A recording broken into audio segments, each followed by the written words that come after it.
Assalamualaikum warahmatullahi wabarakatuh.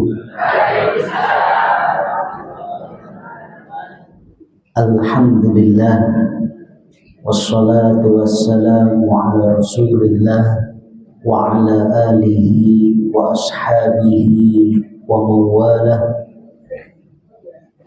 Nashhadu an la ilaha illallah wahdahu la syarika lah wa nashhadu anna Muhammadan abduhu wa rasuluhu la nabiyya ba'dah.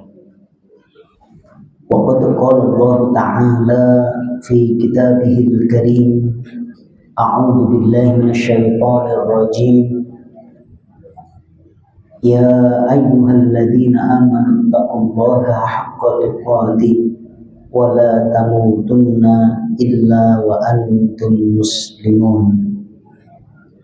Wa qala Rasulullah sallallahu alaihi wasallam, ittaqillaha haitsuma kunta wa atbi'is sayyi'atal hasanata tamhuha wa khaliqin nasa bi khuluqin hasanin.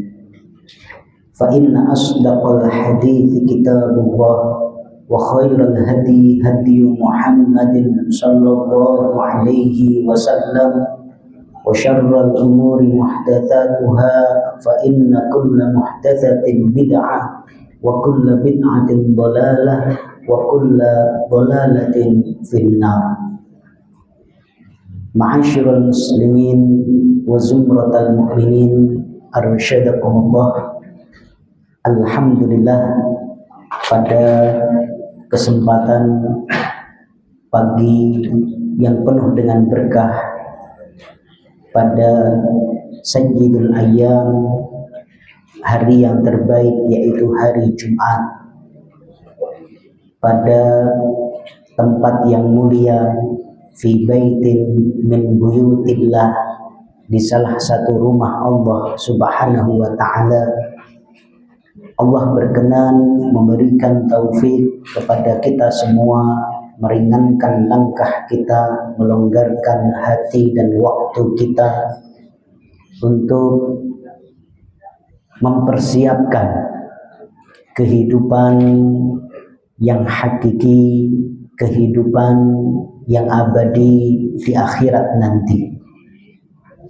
Inilah investasi waktu yang kita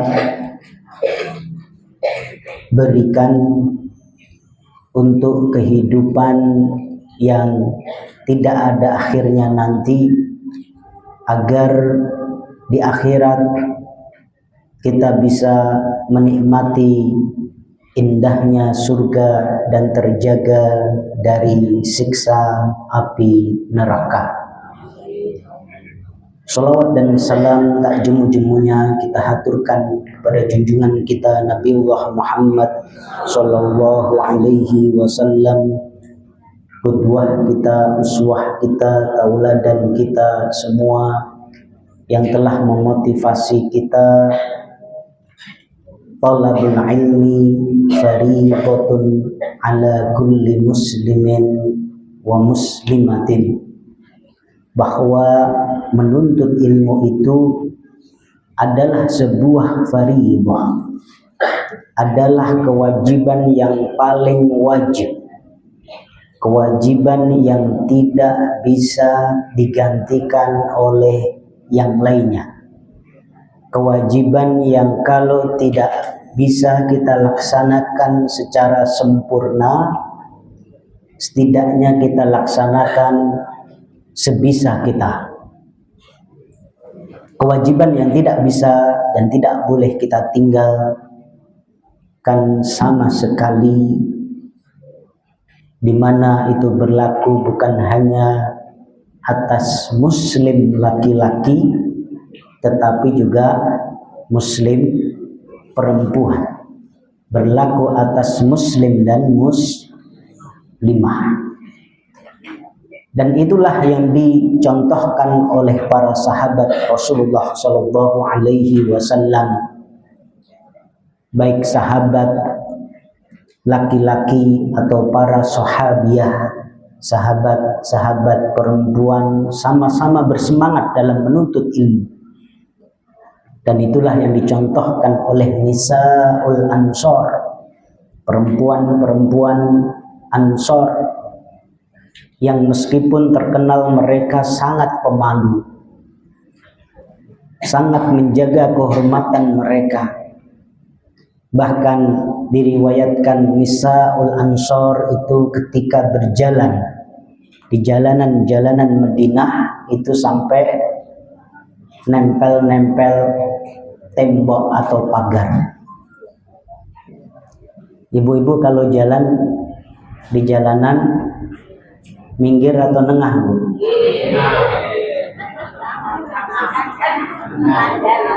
Kata Bapak nengah.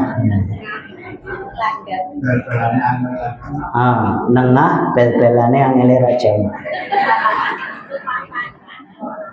Mau ke kanan rating.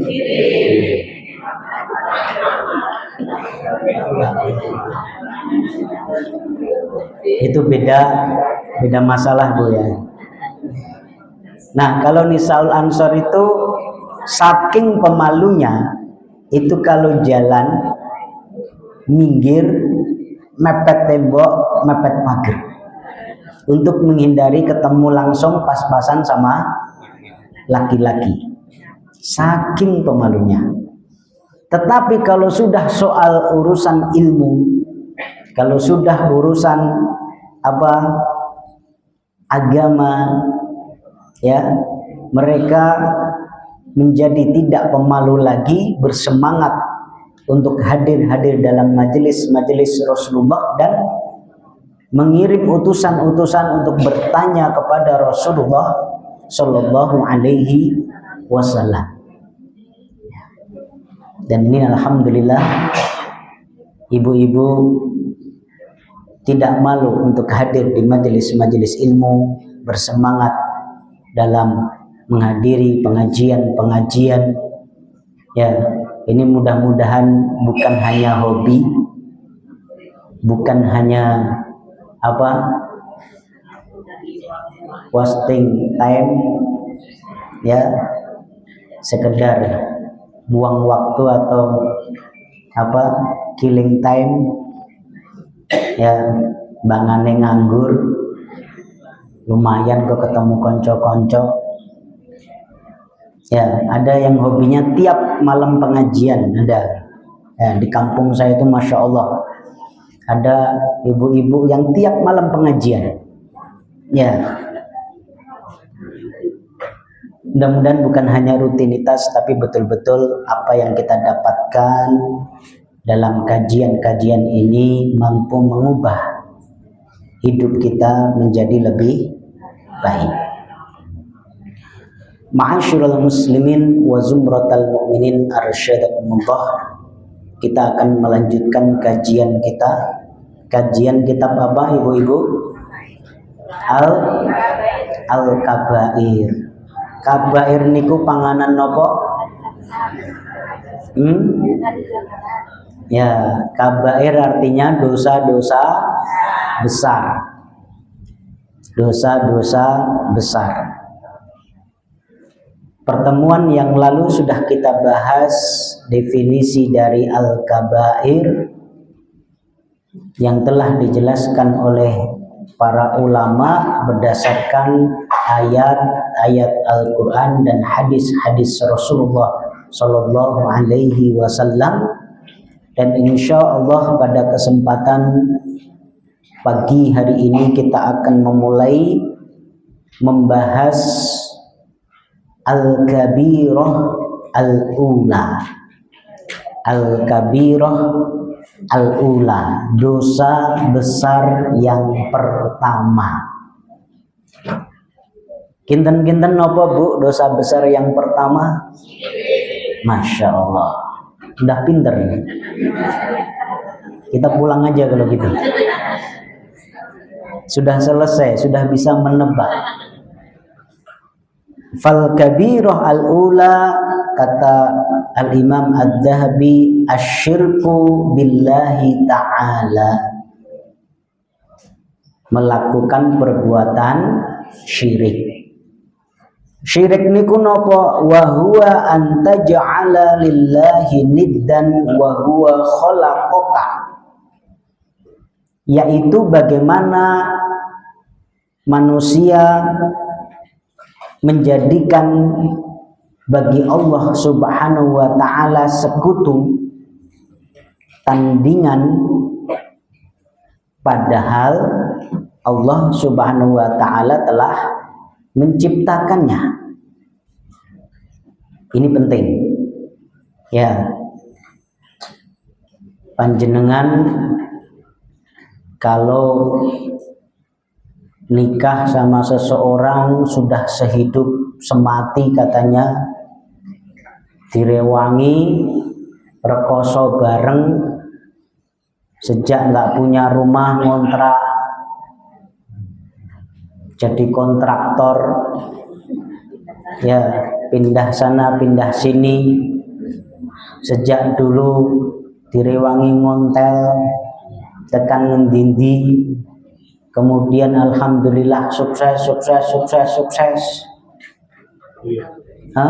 Begitu sukses ditinggal lunga, rekosone karo aku, seneng karo wong liya. Gimana rasanya, Bu? Sakitnya tuh di sini. Ya, itu padahal jasa kita mungkin ya untuk dikatakan besar sekali juga tidak. Untuk dikatakan dominan tidak, pasti ada peran pasangan kita. Ada peran orang lain, peran mertua, peran saudara, dan lain sebagainya. Ya, bagaimana jika Allah Subhanahu wa taala telah menciptakan manusia, menciptakan dari awal, sebelumnya nggak ada sama sekali. Ya, kalau pasangan kita menciptakan kita apa enggak? Enggak. Ya, ketemu gede, ya, tahu-tahu sudah ganteng, sudah cantik, kita nggak melahirkan, kita nggak merawat. Ya, ini kalau Allah Subhanahu wa taala menciptakan dari awal, memberi rizki, memberi ilmu, memenuhi semua kebutuhannya, lah kok malah nyembah liyane. Ya, ini kan kurang ajar. Ya, maka wa anta ja'ala lillahi niddan wa huwa khalaqaka, kata Al-Imam Ad-Dhahabi, definisi dari syirik. Untuk menjelaskan, ada tambahan wa huwa khalaqaka itu untuk menjelaskan betapa perbuatan syirik itu perbuatan dosa yang besar. Wa ta'budu ma'ahu ghairahu min hajarin au basharin au syamsin au qamarin au nabiyyin au syaikhin au jinniyin au najmin au malakin wa ghairu dzalik. Dan bagaimana manusia itu menyembah bersama Allah Subhanahu wa taala. Ingat, ini pengertian syirik ya. Syirik itu bukan nggak ibadah sama sekali, nggak sholat sama sekali, kemudian nyembah selain Allah, nggak gitu. Ya, syirik itu yo sholat, yo poso, yo munggah kaji barang, ya, yo zakat, tapi bersamaan itu apa? Nyembah liyane, menduakan. Nah, kata-kata menduakan itu lebih bisa dipahami sama ibu-ibu. Ibu seneng napa mboten diduakan? Nggak suka. Sukanya apa? Hah? Kowe sijine. Aku bangga karo kowe, malah nyanyi. Ya. Begitu juga syirik. Syirik itu bagaimana orang menyembah Allah tapi bersama menyembah Allah juga menyembah yang lainnya. Sholat, puasa, zakat, haji, umroh, sedekah juga. Tapi bersamaan itu dia menyembah, di sini disebutkan beberapa contohnya, menyembah batu. Wonten di dunia ini muslim yang menyembah batu. Nonton sing nyembah bu, nonton sing nyembah punden, atau menyembah manusia ada juga. Ya, ada dulu sempat ramai namanya Syai Baba. Pernah dengar? Syai Baba dari India. Sebagian ulama memasukkannya dalam kategori dajjal kecil atau rusulud dajjal, utusan-utusan dajjal. Jadi sebelum muncul dajjal yang sebenarnya itu akan ada rusulud dajjal. Rusulud dajjal. Dajjal kecil. Ini memang punya kehebatan. Ya, sebagaimana dajjal, tapi tentu nggak sehebat dajjal. Ya, sampai akhirnya banyak orang yang datang kepadanya, bahkan banyak muslim yang sujud kepadanya, menyembahnya. Nah, ternyata ada manusia yang disembah selain Allah, itu ada prakteknya. Au syamsin au qamarin, atau menyembah matahari atau rembulan. Ada enggak? Contohnya di Jepang. Ini ibu-ibu generasi kolonial, bapak-bapak, pasti merasakan itu. Apa? Penjajahan Jepang. Ya, cuma saya nggak memperhatikan. Saya pernah roadshow dakwah 2 pekan di Jepang. Ya, nggak memperhatikan caranya nyembah mataharinya itu kayak gimana. Lihat langsung masyarakat Jepang. Tapi kita lihat bendera mereka ada bulatan merah. Ya, itu juga merupakan simbol. Nah, ada juga yang menyembah bulan. Kemudian ada yang menyembah nabi. Wonten apa mboten? Wonten apa mboten? Nah, ini sebentar lagi di mal-mal sudah mulai banyak atribut-atributnya. Ya, itu yang disembah siapa? Orang mulia, orang soleh, kekasih Allah, bahkan Nabiullah. Ya, kalau orang-orang Nasrani menyembah Nabi Isa, kalau orang-orang Yahudi menyembah siapa? Uzair. Ya, mereka mengatakan Isa itu adalah anak Allah, sedangkan orang-orang Yahudi mengatakan Uzair itu juga anak Allah, disembah juga. Nah, ternyata ada tuh yang nyembah nabi. Nabinya benar. Kita juga memuliakan Nabi Isa. Umat Islam juga memuliakan Nabi Uzair. Tetapi kita menempatkan mereka pada maqam nubuwah, ya, sekaligus juga maqam hamba.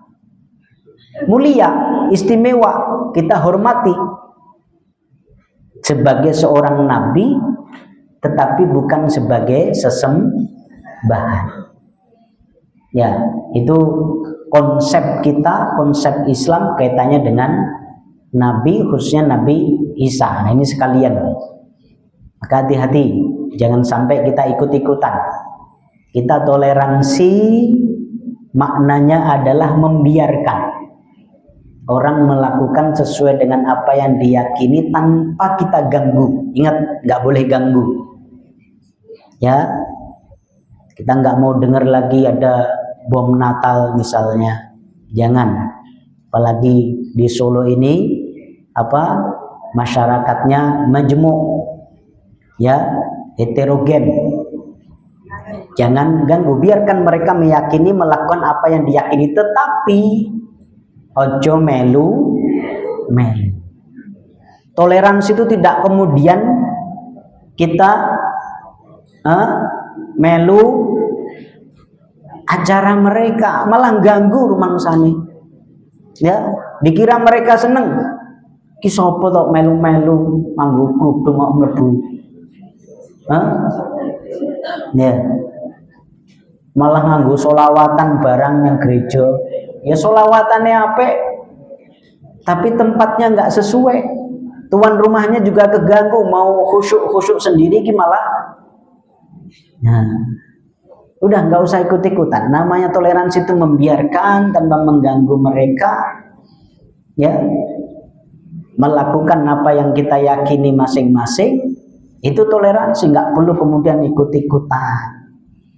Ya, kemudian jenengan ibu-ibu terus nganggo napa?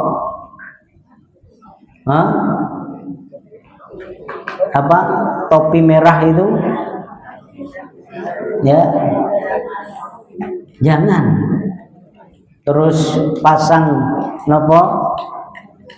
Pohon cemara di depan rumah, nggak usah. Ya, nggak harus kayak gitu toleransi. Bahkan kemudian itu bahaya kalau kemudian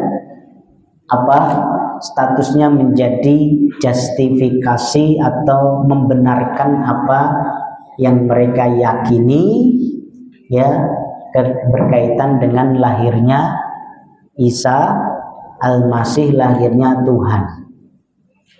Ya, itu Bu ya. Jadi memang ada yang menjadikan Nabi itu sebagai Tuhan, ada, dan itu bagian dari kesyirikan. Au syaikhin, ya, atau seorang syekh, penghulu, sesepuh, pinisepuh, atau manusia suci. Ada yang saking hormatnya kepada kiainya, yang saking hormatnya kepada sesepuhnya, menempatkannya pada makom al-uluhiyah. Iki wong ampuh gitu. Ini orang ampuh. Maka kemudian sampai rukuk kepadanya, sujud kepadanya. Ya. Kalau cuma sekedar memperebutkan sisa air minumnya, mending. Ada yang sampai terjadi di sebuah tempat, ya, contohnya orang-orang Rafidhah yang sangat menghormati mullah-mullah mereka, mohon maaf, TA1-nya diperebutkan untuk dimakan. Ya, jijik Bu ya. Tapi itu terjadi, diperebutkan untuk dimakan. Ya, waliyadzubillah. Nah, ini ada ternyata au jinni. Jinni niku napa? Jin. Ya, ada enggak yang menyembah jin? Ada. Ya. Napa? Memberikan persembahan, sembelihan kepada penunggu pohon tertentu, penunggu buk tertentu. Gini kok jur kecelakaan terus ya. Rapatan ngarepan kuwi lho. Wis alon-alon tetep ditabrak. Malah alon-alon kuwi Jadi ini malah ditabrak untuk kesusu arep ngeterke sekolah malah lonalon tabrak sisan. Tapi sing disalahke duwe. Wah, iki ana penunggune iki. Ya, harus diselamati, harus kasih sajen, harus dipersembahkan sembelihan-sembelihan. Nah, men orang macam-macam. Ya, men orang macam-macam. Ya. Itu syirik. Ya, itu syirik. Bahkan terjadi diabadikan dalam riwayat yang sahihah, setan itu akan mendorong manusia untuk melakukan syirik, menyembah jin meskipun hanya dengan menyembelih seekor lalat. Pernah dengar nyembelih seekor lalat, Bu? Ya, piye sing nyembelih? Ya. Jadi diriwayatkan serombongan orang-orang beriman ya melewati sebuah lembah. Ya. Lembah itu ditunggu oleh seorang jin. Jin kok seorang? Ya. Suatu jin. Ya. Jinnya ya di situ ternyata ada penunggunya. Jenengan kalau melewati tempat angker, hati-hati. Ono sing dadak klakson, kudu klakson ping 3, tin tin tin. Kok nek ra klakson nyemplung jurang. Ya, ada ya kepercayaan gitu. Ya. Ada yang kudu ngedipkan lampu. Kalau enggak nanti paling ora kula nuwun. Ya, kula nuwun Mbah derek langkung. Nah, ini juga kasusnya sama. Bahkan jin ini sudah mulai mengganggu. Ya, jin penunggu ini sudah mulai mengganggu dan mulai menuntut. Ya, gampangane nuntut persembahan sembelihan sapi. Orang duwe sapi. Gimana Safar bawa sapi?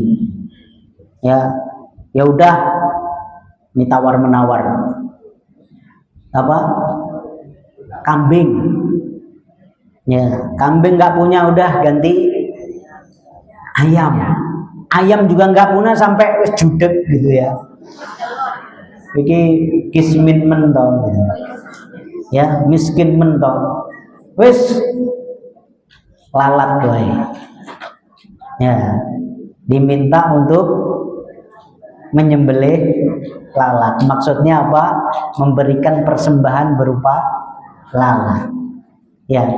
Nah, memberikan persembahan kepada penunggu tadi berupa lalat niku syirik napa mboten? Syirik. Ya.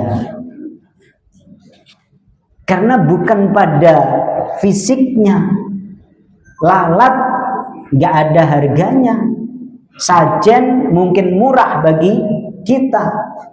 Ya. Tapi yang fatal itu adalah mempersembahkan sesuatu sebagai bentuk ubudiyah kepada selain Allah.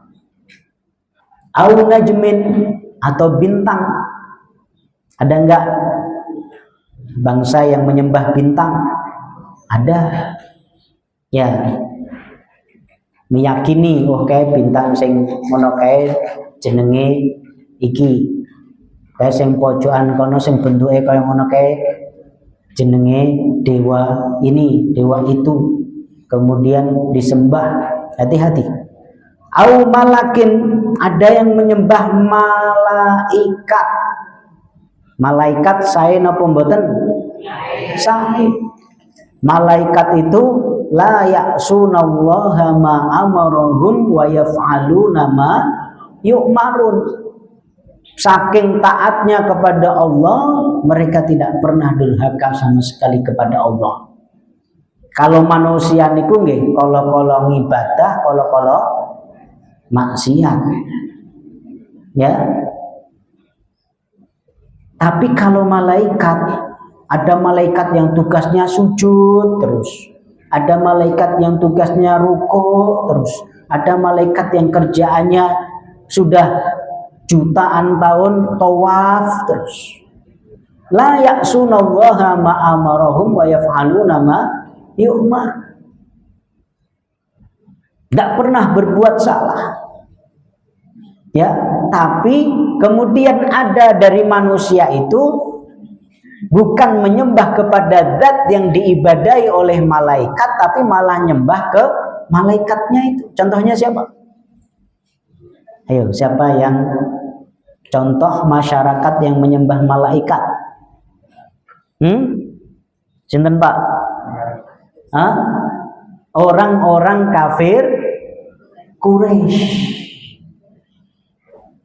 Jenengan pernah dengar namanya Lata, Uzza? Itu malaikat. Berdasarkan imajinasi orang-orang Quraisy. Ya. Mereka meyakini bahwasanya berhala yang mereka buat, kemudian mereka tempatkan di depan Ka'bah yang besar-besar, yang kecil-kecil ditaruh di dalam Ka'bah.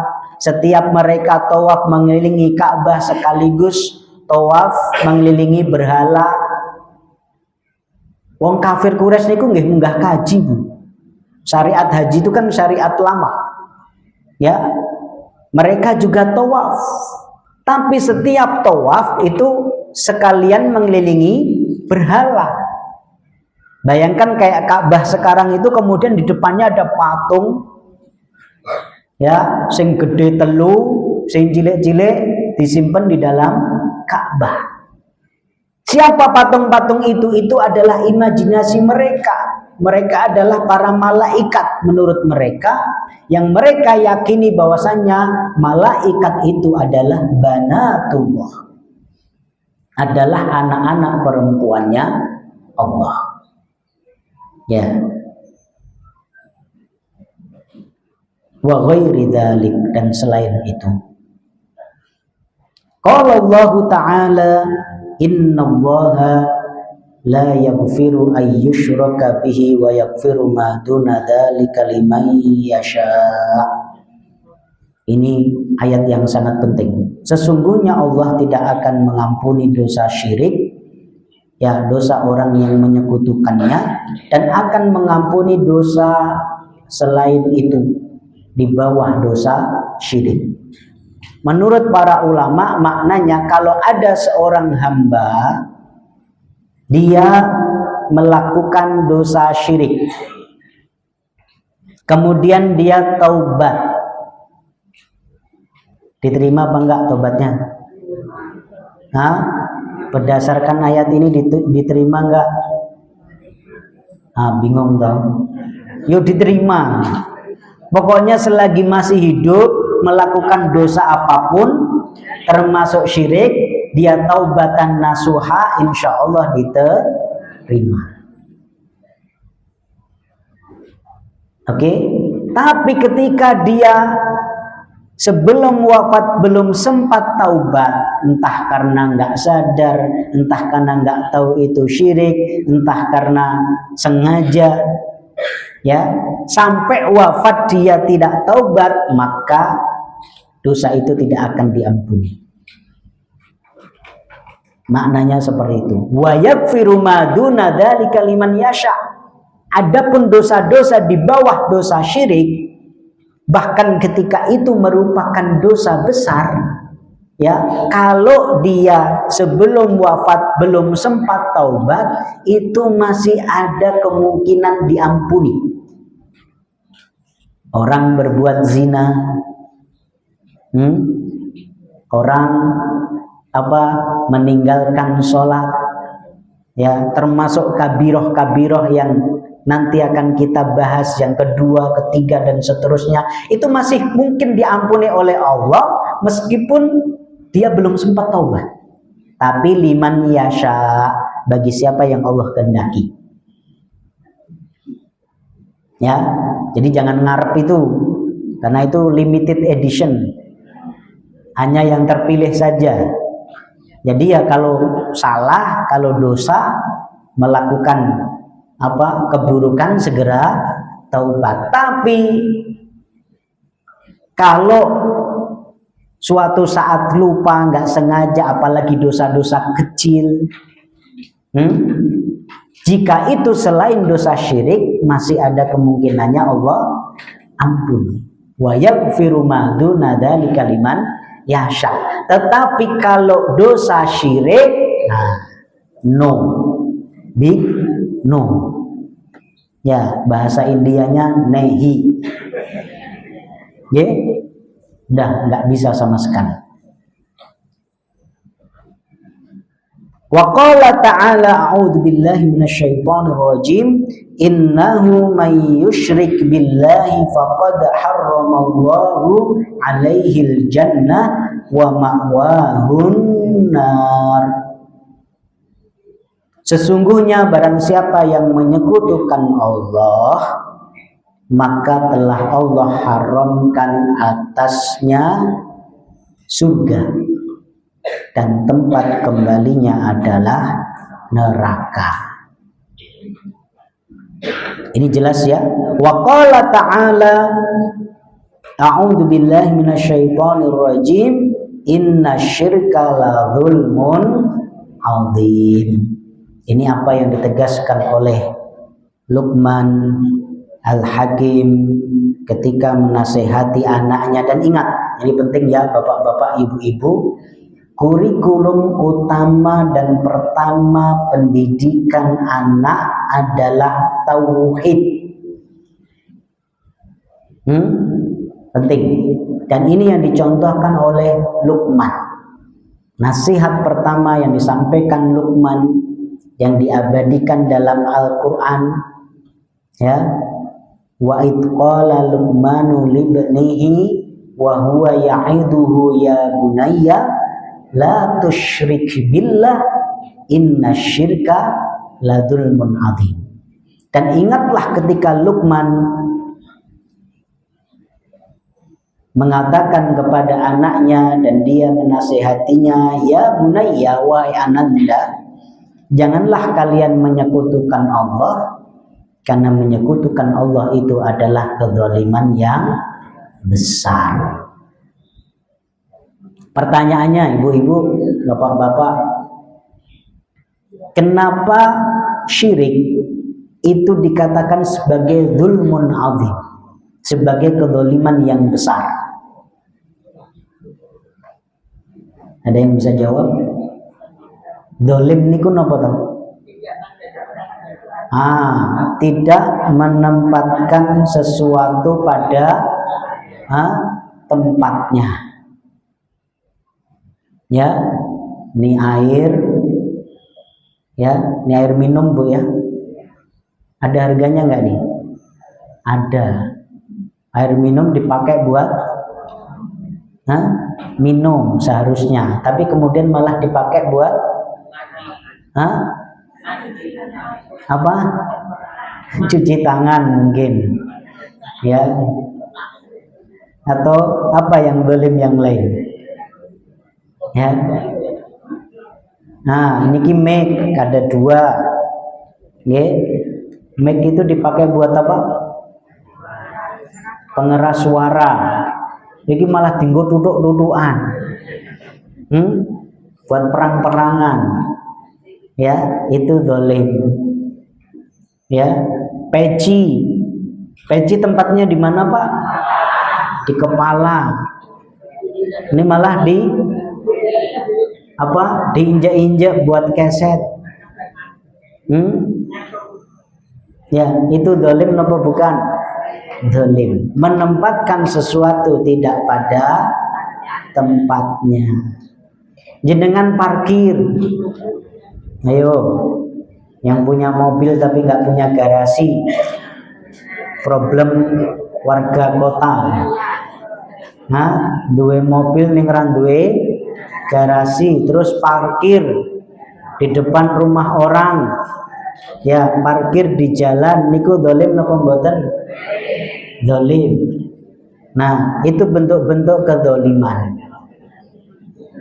Mengapa kemudian syirik dikatakan sebagai kedzaliman yang besar, bahkan yang paling besar? Kenapa? Karena tidak menempatkan ubudiyah, tidak menempatkan peribadahan pada tempat yang benar. Ubudiyah peribadahan itu seharusnya dipersembahkan, ditempatkan kepada siapa? Khalik atau kepada makhluk? Kepada sang Khalik, kepada yang menciptakan. Lah kok malah menempatkan, mempersembahkan ubudiyah itu kepada siapa? Kepada makhluk. Tadi disebutkan kepada batu, kepada pohon, kepada manusia, kepada malaikat. Itu semuanya makhluk. Jelas itu kedzaliman yang besar. Ya, jelas.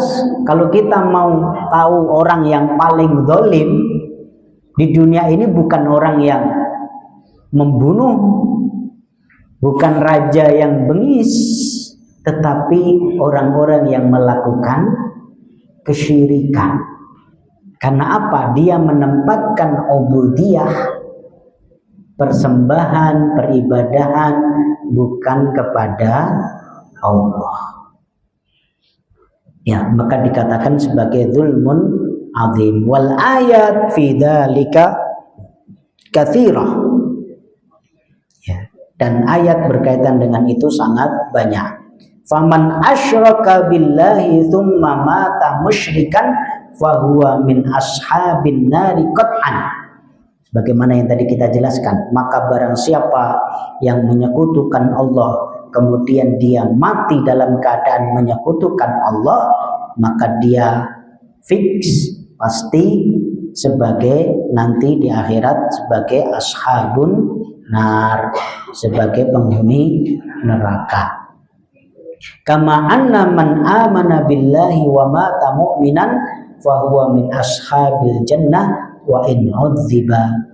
Sebagaimana orang yang beriman kepada Allah, ya, dan dia mati dalam keadaan beriman, tidak menyekutukan Allah, maka dia insya Allah masuk sebagai kategori ashabul jannah atau penghuni surga, meskipun sebagiannya sebelumnya ada yang diadab karena dosanya, sebagian ada yang tanpa diadab bahkan tanpa hisab karena tadi liman yasha, ya, dia dikehendaki oleh Allah untuk diampuni dosanya. Wa qala an-nabi sallallahu alaihi wasallam ala unabbiukum bi akbaril kabair. Apakah kalian mau aku beritahu tentang dosa yang paling besar? Ya, beliau menegaskan diantaranya adalah al-isyraku billah, menyekutukan Allah. Wa qala ijtanibu sab'a al-mubiqat, jauhilah 7 dosa yang membinasakan. Fadzakara minha asyirk. Kemudian Allah menyebutkan salah satunya adalah perbuatan syirik. Kemudian Al-Imam Ad-Dhahabi juga menukil hadis wa qala sallallahu alaihi wasallam man baddala dinahu faqtuluh. Barang siapa yang mengganti agamanya, ya, maka bunuhlah dia. Ini kalau tegak negara Islam, ya. Tapi nggak boleh kita kemudian ketemu orang murtad, kemudian kita bunuh, jangan. Yang berhak melakukannya adalah pemerintah, ya, atau orang yang menyekutukan Allah, berbuat syirik, dan dinasehati nggak mempan, tetap ngengkel. Kemudian kata Rasulullah fakok dulu, jangan kemudian dibunuh, jangan. Itu yang berhak melakukan bukan orang per orang, tetapi pemerintahan, ya. Tapi apa hikmahnya? Hikmahnya menunjukkan nih dosa syirik ini fatal banget, ya, besar banget, ya.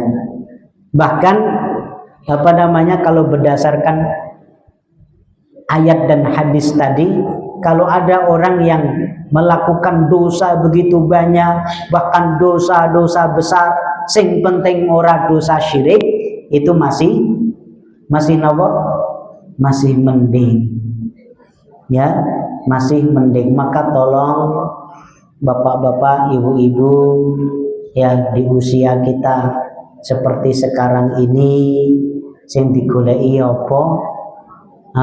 Yang kita siapkan adalah bagaimana kita bisa masuk surga Allah Subhanahu wa taala, terjaga dari neraka, kita bisa selamat, dan hal yang sangat penting, pastikan kita semua minal muwahhidin, bagian dari orang-orang yang mentauhidkan Allah, tidak menyekutukan Allah dengan perbuatan-perbuatan syirik, apapun itu yang nanti akan kita bahas, karena macam-macamnya banyak, ya.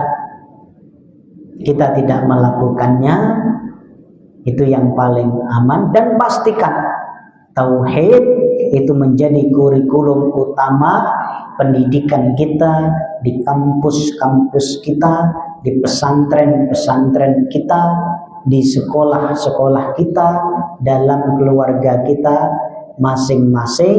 Pastikan anak-anak kita terbebas dari perbuatan syirik, ya.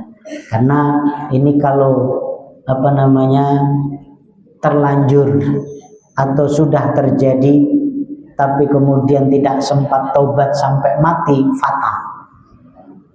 Bahkan kemudian sebagian ulama ada yang terlihat ekstrim.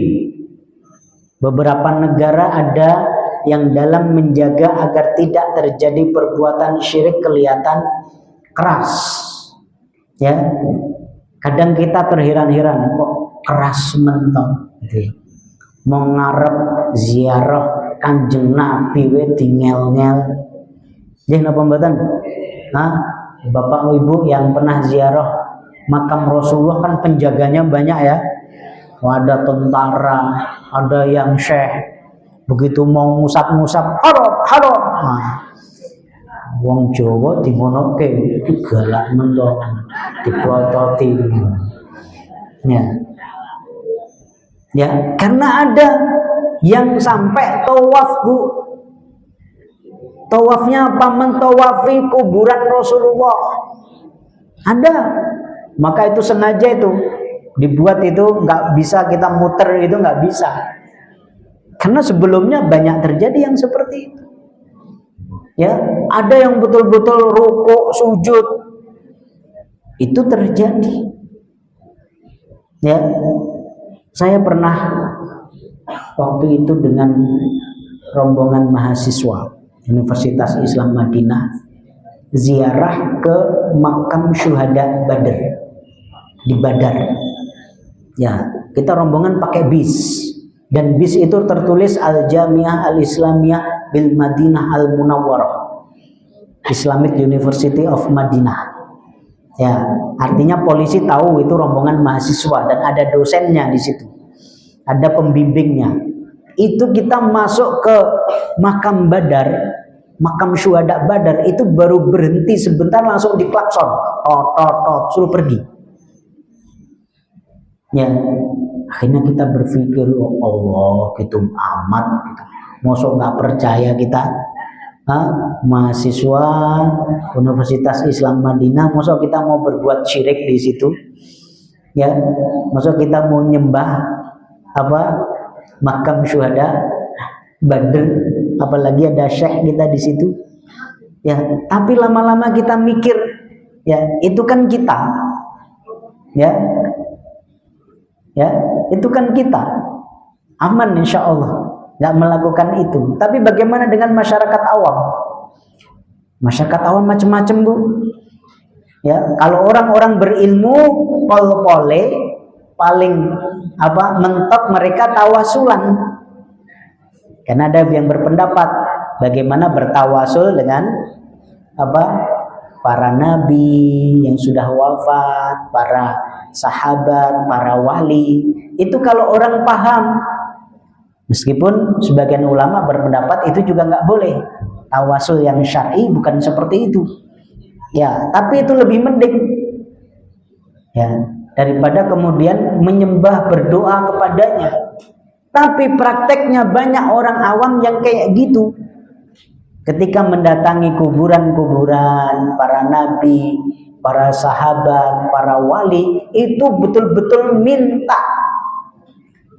Mbah Yai, kula nyuwun niki, kula duwe kekarepan niki, wali, nabi. Ya. Maka kemudian para ulama sebagian saddan lid-dara'i, sebagai bentuk saddud dari'ah, sebagai menutup pintu-pintu kesyirikan, maka kadang terasa keras, terasa ekstrim. Saddud dara'i ini kunopo. Jadi semua pintu yang menuju kesyirikan itu ditutup. Ya, meskipun mereka tahu ini ada yang berilmu, ada yang tidak berilmu, ini ada yang niatnya ziarah saja, ya apa salahnya kita ziarah? Bahkan itu sunnah. Apalagi kita pelajar mau menuntut ilmu, ya menjelaskan tentang perang Badar di kelas sama di tempatnya langsung kan beda. Sambil nunjukin ini makam syuhada Badar itu kan beda. Ya, tapi kan ini pintu. Ya, kebijakan publik nggak bisa kayak gitu, susah. Ya, maka merata kayak gitu. Nggak tahu kalau sekarang kan agak lain nih. Ya, sekarang kan temanya tourism.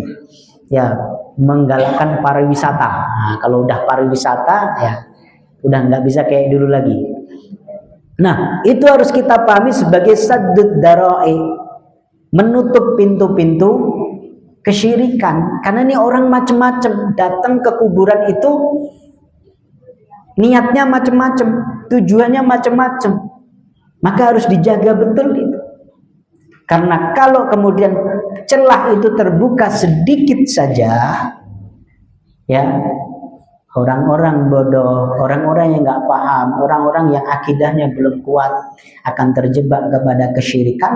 Dan kalau sudah melakukan kesyirikan, akibatnya fatal banget sebagaimana yang tadi kita jelaskan. Ya, itu kita maklumi seperti itu. Meskipun juga tidak harus sekeras itu, ya, tetapi kalau ada yang keras kayak gitu soal kesyirikan harus maklum karena akibatnya fatal. Demikian ibu-ibu sekalian, pas ya jam 8. Oh, kurang 3 menit. Nah, monggo kalau ada pertanyaan silahkan.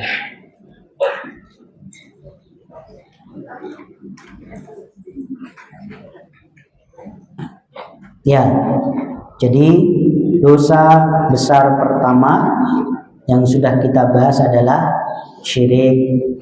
Maka tolong dipastikan yang masih melakukan dosa-dosa syirik macam-macam ya, man dzabaha li ghairillah faqad asyraka, barang siapa yang menyembelih untuk selain Allah maka dia telah berbuat syirik. Man ta'allaqa tamimatan faqad asyraka, barang siapa yang punya jimat. Ayo ibu-ibu yang masih punya jimat siji di rumah. Nah, kalau suami masuk jimat nggak Bu? Siji di rumah. Nah, kalau jimat yang satu itu boleh. Tapi kalau yang punya keris, yang punya jimat-jimat raja-raja, ya diyakini bisa ini bisa itu. Kalau cuma koleksi keris nggak apa-apa. Ya, tapi kalau kemudian betul-betul dihormati, diyakini bisa memberikan manfaat dan madarat, nah itu masuk kategori syirik.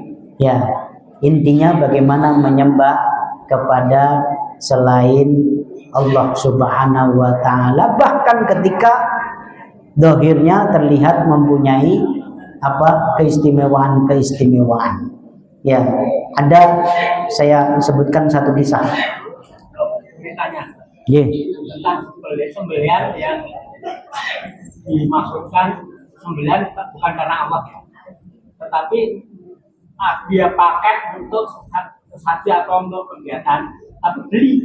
Jadi yang nyembelih Muslim ke dalam situ itu termasuk sembelihan atau bukan?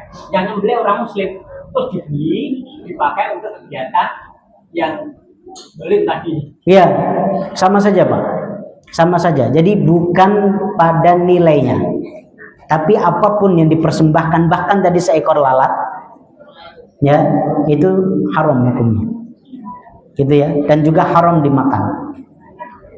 Ya. Sekarang lanjutannya. Yeah. Setelah haram kita nggak makan.